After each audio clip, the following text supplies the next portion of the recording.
მოგესალმებით გუშინ ნამდვილად ერმა ისეთი პატივი მიაგო პატრიარქს ისე გააცილა როგორც იმსახურებდა უწმინდესი. ესეთი დიდი სიყვარულის გამოვლინება მთელი ეს დღეები ჩვენ რასაც ვხედავდით, რომ ხალხის აი ზღვანაკადი არ წყდებოდა, არც ერთი წამით არ შეწყვეტილა და რომც აი არ შეწყდებოდა ჩემი აზრით რომც გაგრძელებულიყო რამდენი დღეებიც არ ვიცი აი არ შეჩერდებოდა ხალხს მე მჯეროდა და ვხედავდით ამას ყველანი რომ პატრიარქი როგორ უყვარდა ერს მაგრამ აი ესეთი რაღაც საოცრება ნამდვილად იყო რაღაც გასაკვირი ხალხის ესეთი დიდი სიყვარულის გამოვლინება და ამასთანავე ისმინდა ვთქვა რომ ეს 10,000-ობით ადამიანი ვინც პატრიარქთან მოვიდა და ვინც პატრიარქს დაემშვიდობა ვინც გუშინ პატრიარქს ღირსეულად პატივი მიაგო ეს არის პატრიარქის და ღვთის ხალხი იმიტომ რომ ღვთის ხალხი რატომ ვამბობ რომ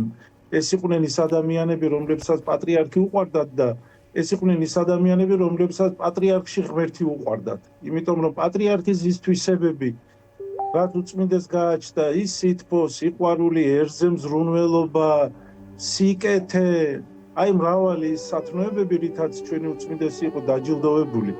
ეს ხო ღვთიური სათნოებებია და აი ეს სათნოებები უყვარს ამ ადამიანებს და სამართლიანობა და ამიტომ მე ხაზი მინდა გაუსვა იმას რომ ეს 10,000-ობით ადამიანი არის ის ადამიანი რომელიც არასდროს არ მოიდრეკს მუხს უთამართლობის წინაშე ეს ის ხალხია რომელიც როგორც პატრიარქი იბრძოდა ჩვენი ერის თავისუფლებისთვის ეს ის ხალხია რომელიც პატრიარქის ამ გზას გააგრძელებს რომ ერის თავისუფლებისთვის სიტყვა სიტყვის თან მინდა აღვნიშნო რომ ჩვენს უწმინდეს ყველაზე დიდი ტკივილი რუსეთმა მიაყენა ერთი ის რომ ხშირად ამბობდა უწმინდესი რომ ჩვენ დავიბრუნებთ აფხაზეთს ჩვენ დავიბრუნებთ სამაჩაბლოს და აი ხშირი იყო მის ქადაგებებში ჩანდა მონატრება აფხაზეთის სამაჩაბლოსი და როგორ უნდოდა რომ საქართველოს ტერიტორიული მთლიანობა ყოფილიყო და მომხდარიყო და მოხდება ეს ნამდვილად მჯერა მეც ერთი ეს აი როგორი დიდი ტკივილი ესეთი მიაყენა და მეორე კიდე ვიცით რომ როცა ომი გამოგვიცხადა ჩვენ 2008-ში რუსეთმა რასაც პირდაპირ მინდა მე ხაზი გაუსვა რომ გამოგვიცხადა რუსეთმა ჩვენ ომი მაშინ უწმინდესი რომ ჩაბრძანდა გორში თან აი გასაკვირი ისიც იყო რომ ის იმ დროს იმ ქარცეცხლში ომის ჩავიდა პირდაპირ არ შეუშინდა პატრიარქი ჩავიდა და სხვათა შორის გაწყვეტინებთ მისი დაცვის წევრები იხსენებდნენ რომ მიუხედავად მათი რჩევისა და რეკომენდაციისა რომ არ იყო უსაფრთხო მაშინ პატრიარქის გორში ჩასვლა ის მან ჯიუტად გაუწია წინააღმდეგობა და მაინც ჩავიდა სწორედ ცხელ წერტილში ამ ისტორიას ყვებით ახლა თქვენ იმ ისტორიას და იქ არის ერთი ის რომ აი თავარი ისო პატრიარქის ცრემლები პატრიარქის ტირილს რომ ხედავ ჩვენ იქ არის ეს კადრი როცა დაინახა ჩვენი ქართველი ვაჟკაცები მიცვალებულები ჩვენი ბიჭები მაშინ რომ ატირდა და ამეთაც ის მინდა ვთქვა რომ პატრიარქმა რუსეთმა აატირა მეტი ვინ აატირა და ვინ ატკინა ჩვენს პატრიარქს გული და მე ვისაც უყვარს დღეს პატრიარქი და ვინც პატრიარქის მიმართებაში ნამდვილად გამოხატავს სიყვარულს იმ მართლა იმ გულწრფელ სიყვარულს თუ გააჩნია იმ ადამიანს მე არ მესმის როგორ უნდა უყვარდეს რუსეთი აი იმ ადამიანს მე არ მესმის ის ადამიანი როგორ არ უნდა ამხელდეს რუსეთს ის ადამიანი რა ვიცი როგორ დავიჯერო და ის ადამიანი როგორ უნდა პატიობდეს რუსეთს იმას რომ მე ამას დღეს იმიტომ საუბრო პატრიარქზე რომ აი რაღაც ესეთი დიდი სიყვარული რაც ვნახეთ პატრიარქის თუმა ბევრისგან ვნახეთ გამოვლინება გარეგნული კი მე ბევრის ძალიან ბევრის მჯერა ერის მჯერა მაგრამ აი ბევრის თუ გინდა დავიჯეროთ ხელისუფლებიდან მაშინ ერთი სიტყვაც კი არ არის რუსეთზე სამხილებელი თქმული და რავი როგორ გინდა დავიჯეროთ არ ვიცი აი ეს ცოტა გასაკვირია ნამდვილად და ისე ერმა ნამდვილად დიდი პატივი მიაგო და მადლობა ჩვენს პატრიარქს რომ ესეთი ერი გაგვიზარდა ესეთები გავგზარდა და მადლობა ჩვენ ერს რომ ნამდვილად ესეთები ვართ ბატონო. და რამდენად მნიშვნელოვანია არქიმანდრიტო ილია, რომ სწორედ ახალმა პატრიარქმა ის გზა გააგრძელოს, რომელსაც ნახევარი საუკუნე მიუძღვნა პირდაპირ მნიშვნელობით უწმინდესმა ილია მეორემ. მიმბაძველობა აუცილებელია, მაგრამ ეხა იმის თქმა, რომ ის რაც პატრიარქმა გააკეთა, ის რაც პატრიარქმა შექმნა, ის ავტორიტეტი, რა ავტორიტეტიც პატრიარქი იყო ერისთვის, იმ ავტორიტეტს ნამდვილად ვერ გაუტოლდება, იმდენს ნამდვილად ვერ შექმნის, იმას ნამდვილად ვერ შექმნის, რაც პატრიარქმა გააკეთა, მაგრამ ერთადერთი და რაც მთავარი არის, რომ ნამდვილად უნდა იყოს პატრიარქის მსგავსი და უნდა ცდილობდეს, რომ იბაძოს პატრიარქს, იმიტომ რომ პატრიარქი არის ნამდვილად დღეს პატრიარქობის საზომი. და ყველაზე დიდი რაც არის, აი ყველა ადამიანი, ვისაც კი პატრიარქთან შეხება და ურთიერთობა ქონია, ყველას თავისი პირადი ისტორია აქვს, ყველას თავისი პირადი პატრიარქი ყავს. ყველას თავისი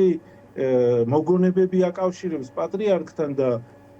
თან ისეთი აი მე რომ ვისმენ ადამიანებისგან, აი არც ვიცოდი, ისეთი ადამიანებისგან მოვისმინე, რომ თურმე პატრიარქს იცნობდა, თურმე პატრიარქთან უსაუბრია, თურმე პატრიარქს რაღაც საჩუქარი უჩუქნია მისთვის, მასთან ერთად უჭამია და რა ვიცი, ბევრი რაღაცა მასთან ერთად რო ეხა როგორი ის არის, რომ პატრიარქი რო დაგპატიჟებს ტრაპეზზე და შენთან ერთად რო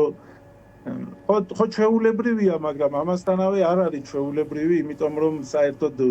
რო ვაკვირდებით ესეთ დიდ სიმაღლეებზე ტიტულისას ადამიანები რო ზიან, ცოტა სხვანაირად იქცევიან. ჩვენ ბევრს ხედავთ ესეთებს არიან, თუნდაც შეიძლება მდელმთავარი იყოს, შეიძლება გუბერნატორი იყოს, შეიძლება მერი იყოს თუ ასე შემდეგ, მაგრამ აი უბრალო ადამიანები ავიწყდებათ. აი ჩვეულებრივი უბრალო ადამიანები, მე არც ერთ უბრალო ადამიანს შეურაცხყოფას კი არ ვაყენებ, უბრალოდ ისე ვამბობ, აი არა აქ არანაირი თანამდებობა, არ არის ესე რაღაც მიწიერად რაღაც წარჩინებული და ესეთები ავიწყდებათ და აი ესეთი ადამიანები პატრიარქს არ ავიწყდებოდა, ესეთ ადამიანებთან იყო, აი ნამდვილად სახალხო პატრიარქი იყო და ეს ისტორიები, რასაც მე ვისმენ პატრიარქზე რო საუბრობენ,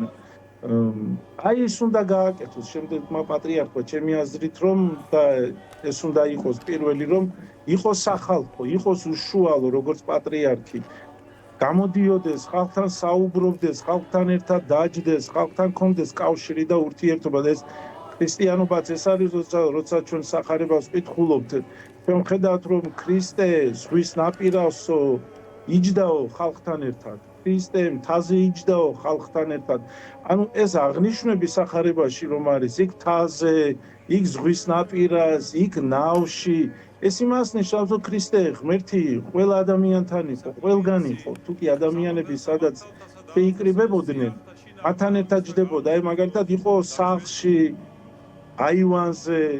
და მათთან ერთად საუბრობს, როცა განღრეული მიყავთ ქრისტესთან და ანუ ეს ყველაფერი იმის ნიშანია და აი პატრიარქმა ნამდვილად მიბაძა ქრისტეს ამაში, რომ აი ყველა ადამიანთან იყო და თუ რამე პრობლემაც იყო ერში და რამე განსაცდელებიც იყო, ყოველთვის ამბობდა ისეთ სიტყვას, რომელიც სიტყვაც იყო შემრიგებლური და ამასთანავე ავტორიტეტი იყო მისი სიტყვა, მაგრამ ნახოთ აი ეს დიახ ბძანეთ და ერთი რამე კიდე მამა უნდა იყოს და არა მსაჯული. აი ეს არის ყველაზე მთავარი, რომ სიყვარული და აი უნდა იგრძნოს ერმა, რომ მამა დგას მის წინაშე და არა მსაჯული. ბატონო, აი თქვენ როგორ ფიქრობთ არქიმანდრიტო ილია, კიდევ რა არის ის რის გამოც, აი ეს უშუალობა ახსენეთ. თქვენ ამბობთ, რომ ის იყო ავტორიტეტი, აი როგორ მოახერხა სწორედ თქვენი წარმოდგენებით, არის თქვენი გამოცდილებით, მასთან ურთიერთობიდან გამომდინარე, რომ აი ფაქტობრივად ნახევარი საუკუნის განმავლობაში მან შეძლო, რომ ამ ქვეყანაში ყოფილიყო, არ ვიცი, ათასობით ეკლესია, ასობით მონასტერი, ამდენი სასულიერო პირი, ამ ქვეყნის მოსახლეობის ფაქტობრივად 90%-მდე მართლმადიდებლური ეკლესიური, ხომ 50,000-მდე ბავშვი ყავს მონათლული პირადად პატრიარქს. მას არასდროს დაუკარგავს ეს ავტორიტეტი, მისი რეიტინგი თუნდაც არაერთი გამოკითხვით, ხომ ის ფაქტობრივად ყოველთვის ნომერ პირველი პერსონა და ადამიანი იყო ქვეყანაში დობის კუთხით, მისი რეპუტაციის კუთხით. აი, რა არის ის მთავარი, რითიც ამას ახერხებდა? ეს უშუალობა, რაზეც თქვენ საუბრობთ, როდესაც ქრისტესთან ავლებდით პარალელს, აი, კიდევ რა თვისებებმა მოიტანა, როგორ ფიქრობთ, ეს რომ მრევლი ესე დაიახლოვა, აი, როგორც თქვენთვის მართლა ყველას რაღაცა თავისი წილი პატრიარქი ჰყავდა და ჰყავს. აი, უშუალობა სითბო სიყვარულისაც პატრიარქისგან გრძნობდა ჩვენიერი, ეს ერთი მხარეა ნამდვილად და ეს ესე იყო, მაგრამ მეორეა რომ იყო ძალიან ბრძენი და გონიერი. აი, მარტო შეიძლება ადამიანი იყოს კეთილი, უშუალოდ ყველანაირად კაცთ მოყვარე, მაგრამ აი სიბრძნე კიდე სხვა თვისებაა, კიდევ სხვა სათნოებაა. არიან ადამიანები, რომლებიც არიან კეთილები, კაცთ მოყვარეები, მაგრამ შეიძლება რაღაც აი თვითონ საქმეში ვერ იყვნენ ძლიერები, რაღაც ვერ წარმართონ ისე. აი მაგალითად შევადარებ, ესე ვიტყვი, რომ შეიძლება ბერი იყოს წმინდა, კეთილი, მაგრამ შეიძლება ის ბერი კარგი წინამძღვარი ვერ იყოს, იმიტომ რომ აი წინამძღვრობა უკვე და მოძღვრობა, ეს არის კიდე სხვა სათნოება. მაგრამ ის წინამძღვარი და მოძღვარი, რომ კარგი წინამძღვარი და მოძღვარი იყოს, ის აუცილებლად უნდა იყოს კეთილი და თბილი და მოსიყვარული. აი უწმინდესეს ორივე ქონდა ეს სიბრძნეც წინამძღვრობის, ანუ ჩვენი ერის ისე უწინამძღვრა, რომ ისეთი განსაცდელები, რომელ განსაცდელებშიც ჩვენ გამოვიარეთ, აი ყოველთვის ამბობდა სიტყვას, სხვათა შორის ესეც მინდა აღვნიშნო, რომ არ ყოფილა ერში ისეთი პრობლემა, რომელი პრობლემაც პატრიარქმა თავის თავზე არ აიღო იმ კუთხით, რომ მასზე არ გაეკეთებინა კომენტარი და არ ეთქვა მასზე. ყოველთვის ამბობდა, ყოველთვის გამოეხმაურებოდა, მე მჯერა, რომ დღეს ეს ბოლო მოვლენები რაც ხდება, აქაც უწმინდესი რო ყოფილიყო ჯანმრთელობით იმ მდგომარეობაში, როგორც ადრე, აუცილებლად გამოეხმაურებოდა. და მე ვერ დავიჯერებ იმას, რომ პატრიარქი რომ გამოეხმაურებოდა, გაელანძღა ის რუსთაველზე მდგომი თავისუფლების მოყვარე ახალგაზრდები. იმად ნამდვილად არ გალანძღავდა, იმიტომ რომ პატრიარქი ესეთი არ იყო, რომ ახალგაზრდები გაელანძღა და ახალგაზრდებისთვის ეწოდებინა, რომ თქვენ რაღაც არ ვიცი რა სიტყვებს არ უწოდებდნენ, ვიცით ახლა ჩვენ ბევრი სასულიერო პირისგან მოგვისმენია ახალგაზრდების ლანძღვა, ის რუსთაველზე დგას, ამას პატრიარქი ნამდვილად არ გააკეთებდა და კიდევ ის რომ უწმინდესი ყოველთვის ხედავდა სად რა დროს რა იყო გასაკეთებელი. აი დროს ყოველთვის გრძნობდა და აი იმ დროის შეგრძნება არის ყველაზე დიდი სიბრძნე და აი ჩვენ პატრიარქმა ხშირად არის ახლა ვამბობთ რომ ანდერძია ის პატრიარქის ქადაგებები, ანდერძია ის პატრიარქის ეპისტოლეები, ანდერძია ის რომ პატრიარქმა თქვა რომ ჩვენი გზა ევროპისკენ უნდა იყოს და არასდროს არ უთქვას პატრიარქო ჩვენი გზა ჩრდილოეთისკენ და რუსეთისკენ იყოს და ჩვენ რუსეთს უნდა ვემსახუროთ და რუსეთი რასაც გვეტყვის ის უნდა გავაკეთოთ და რუსეთის ხარეს უნდა ვიდგეთო, ამას პატრიარქი არ ამბობდა, ბოლოს განსაკუთრებით იყო როცა ეს ჩვენი გზები ევროპისკენ დაიძრა და მთელი ერი სურვილი იყო რომ ცივილურ ევროპასთან ქონოდა შეხება და ურთიერთობა, აქ უწმინდესი ცალსახად გამოეხმაურა და თქვა რომ ჩვენი გზა არის ევროპისკენ. ამიტომ ესეც ანდერძია, რატომაც არა, ანდერძია ესეც. მადლობა.